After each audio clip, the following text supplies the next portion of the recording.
Once a rabbit named Fred, who lived with his mother very close to a place where people would stop their cars to have picnics. And Fred loved watching the people sit in deck chairs or play on the little patch of grass.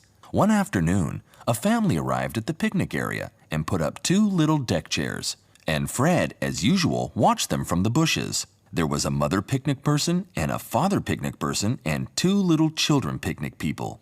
And while the children played on the grass, the mother and father turned on the car radio and listened to some music. And it was while they were listening to music when Fred got his brilliant idea.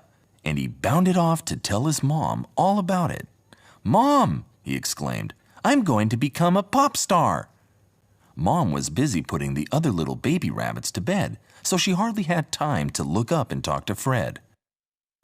So she just said, "But you don't play anything, dear. Shouldn't you play the guitar or drums or something?" "Nah," said Fred. "That doesn't matter." "And you don't sing very well, dear," his mother added.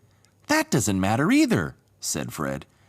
"And you don't really have any fancy clothes to wear," said his mother. "I'll get them," said Fred. "Anything else?" "Yes," said Fred's mom. Fred stopped in his tracks. "What?" he said. "You're a rabbit," said his mom. "Rabbits don't become pop stars."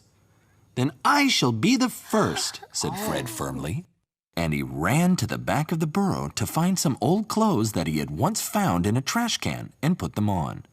"I knew these would come in handy one day," he said, looking at himself in the mirror. "Now I look just like a pop star." He didn't have a microphone, of course, so he used a carrot instead, and in no time at all, he had made up a little song to sing. He raced back to where the picnickers were. "1, 2, he said into his carrot, and then he started to sing for all he was worth. Rockin' rabbit, that's just what I want to be. I'm the coolest looking bunny that you ever did see. I'm going down in history. Yeah, everybody look at me. Da-da!" Fred finished the song and waited for the applause. But the 5 picnickers just stared at him. "Must be some sort of trick," said the father picnicker. "He looks really funny," said the children. "His clothes look like they came from a trash can," said Mrs. Picnicker. They all looked at Fred. Fred had made a little hat with one of the socks and had stuck his legs into an old leather glove he had found. "Someone must have dressed him up for a laugh," said Mr. Picnicker. "Come on, let's go," said Mr. Picnicker, and the picnickers all piled into the car. Fred kept watching the car drive away until all he could hear was the wind in the trees and the birds singing in the hedges. Just then, his mom put her head above the burrow and called, "Fred, Fred, I think it's time to come in now." Aww. But Fred was still staring after the car. Fred's mom came out of the burrow and looked at Fred all dressed up in an old sock and glove. "Never mind," she said. "You probably wouldn't have liked being a pop singer, really." Then she looked at the carrot tied to a piece of string. What's this?" she asked. "Microphone," said Fred miserably. "It would make a much better carrot crumble," said his mom, "with a lettuce surprise to follow."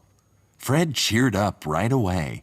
"That's my favorite," he said, bounding towards the burrow. "I know," said Fred's mom. "Do you think I'll ever be a star, Mom?" he said, disappearing down the hole. "You're already a star," his mom said, following him down the burrow. "Am I?" asked Fred. "You're my star. And you always will be."